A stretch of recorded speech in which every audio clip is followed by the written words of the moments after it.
Every hacker is a gamer. And that's because it's the same mentality. It's spotting patterns, it's solving puzzles, it's breaking rules. The bad guys are on all the platforms watching the kids playing, and when they see an elite level performer, they go approach that kid masquerading as another kid, and they go, hey, you want to earn some crypto? Here are the tools, here are the techniques. So I thought this was interesting, right? As a person who has kids that's going to school now, I thought this was very interesting. So let's check this out real quick. Everyone needs prison, but I think I need to go to prison for what I did. Matthew D. Lane. Shortly after graduating high school, this Massachusetts teenager, Matthew Lane, helped launch what's been called the biggest cyber attack in U.S. education history, hacking PowerSchool, a student-teacher portal used by 80% of school districts across North America. The company paid millions in ransom, hoping to recover what Matthew and an accomplice potentially compromised, the sensitive information of 60 million students. The company later saying it paid the ransom because it was in the best interest of our customers. Matthew, now just 20 years old, sat down with ABC News for an exclusive interview 2 days before reporting to federal prison for a 4-year sentence. Are you not scared? Yeah. Of course I'm scared.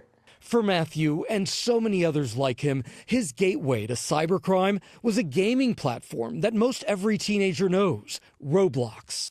So I got to pause it right here because I don't remember hearing about this PowerSchool hack. Let me see something real quick. Okay, so this happened in 2024.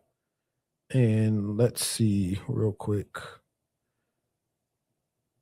PowerSchool is aware that a threat actor has reached out to multiple school district customers and attempt to extort them using data from the previous reported. Okay, but I want to know what happened. So they gave a summary. Let's see. They had unauthorized exfiltration of personal information from certain PowerSchool student information systems through one of our community-focused customer support portals. PowerSchool did not experience any operational disruption and continue to provide services as normal to our customers.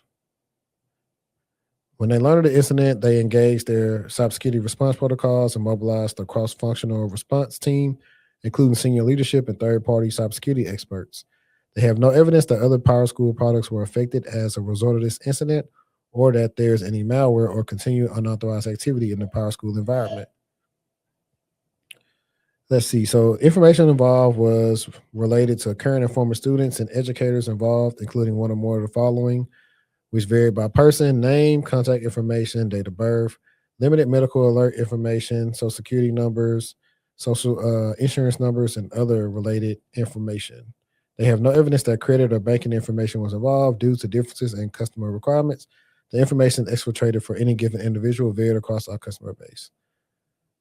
Okay. So CrowdStrike is actually I guess they have on retainer for their instant response. So they engaged CrowdStrike, and CrowdStrike did not identify any new or concerning findings beyond what they already shared. So this is the breakdown CrowdStrike gave. The threat actor accessed PowerSource, a community-focused customer support portal, using a single compromised credential. The threat actor's activities were limited to exfiltration of select PowerSchool SIS instances of student and teacher tables. CrowdStrike's Recon Intelligence Services has not identified any evidence of this exfiltrated information available for sale or download. And then CrowdStrike found no evidence of system layer access or malware associated with this incident. And they found no other PowerSchool products were compromised. All right. I just want to see that because I don't remember covering that, but let's see what the young man has to say. Here, every game is built by the community. Every hacker is a gamer. And that's because it's the same mentality. It's spotting patterns, it's solving puzzles, it's breaking rules. The bad guys are on all the platforms watching the kids playing, and when they see an elite level performer, they go approach that kid masquerading as another kid, and they go, hey, you want to earn some crypto? Here are the tools, here are the techniques. Experts warn. Now, I want to stop it right there because Cybershortieee and I actually talked about how dangerous Roblox can be to no matter how old your child is, because everyone who they may be interacting with may not be a child and is able to convince them, hey, you can do this to get some Robux to do XYZ. And you got to teach your kids early on, hey, nobody going to give you anything for free. As much as they tell you it's free, it's always a cost attached to it. So if you have kids on Roblox, definitely pay attention to what they do on there, their chats and everything, because everybody may not be the same age as them. And it's a hot take, but I think if kids are going to play stuff like that and they are going to be using the chat, they probably should have webcams. But now with these deep fakes, somebody can act like they're a kid. So never mind, scratch that. It's not a good idea. But let's continue. And this new generation of cybercriminals is uniquely dangerous and shockingly young. Individuals as young as 14 are being interviewed by the FBI. This 17-year-old from Wisconsin told police that hacking was his hobby. When was the last time you hacked someone's account? Less than a week ago. He then targeted 60,000 accounts at the massive sports betting platform DraftKings. He pleaded guilty to a computer intrusion charge and was sentenced to 18 months behind bars. We're walking out to the truck. When this Tampa man was younger, he stole millions in cryptocurrency, turning it into cash that was sent to him at his parents' home. It would come in like vacuum sealed packages. My mom would go to the mailbox and she sees my mail and she just puts it on my bed, but she doesn't know it's $100,000 in cash. He served 27 months in prison and now dedicates his life to making sure others don't do what he did. What would you tell this kid now? Don't start hacking. Matthew Lane agrees, pleading guilty to several hacking-related charges. I'm so thankful I got caught. I really am.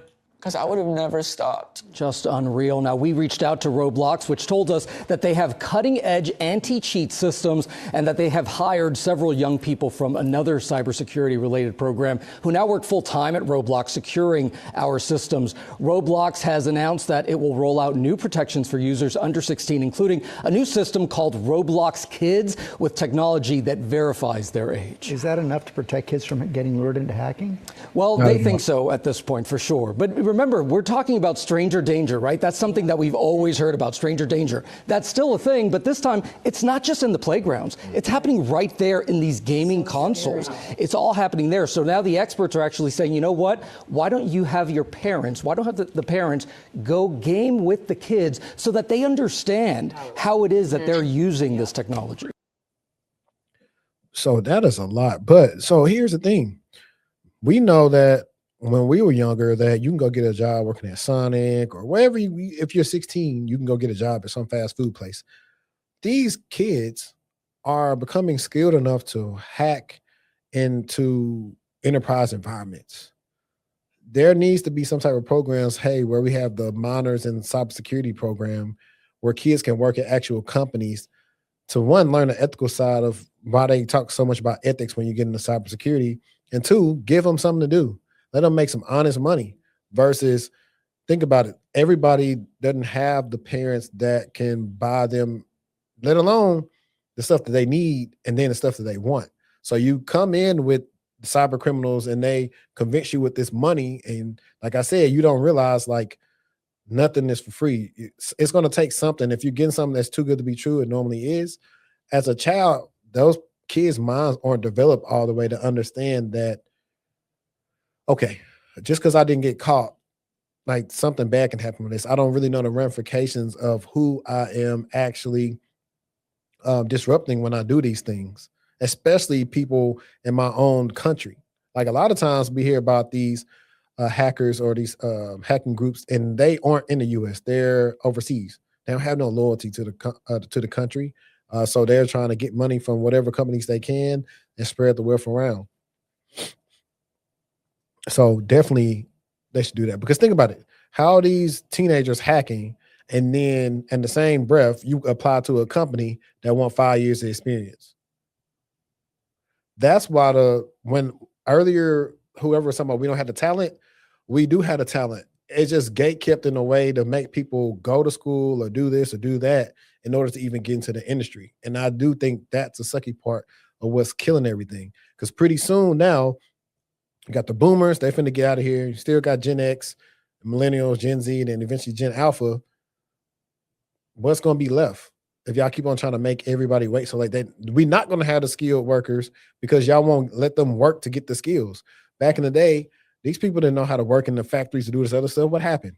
They got hired and they did the job. When computers first came out and everything came out, they brought the computers to the companies. They trained the staff on how to use the computers. Now, all of a sudden, when people want to do a job that's going to pay them a living wage, they don't want to train them, and you need experience for something that initially, when information security and everything was brought about, there were any parameters or what you need to learn how to do. So you got trained on how to do it. I think so. I think companies just are missing the plot. These kids, that's why I said these kids are more than able to learn how to do this stuff at a very high level and will respect what they do and be happy about the money that they actually earn versus stealing from somebody.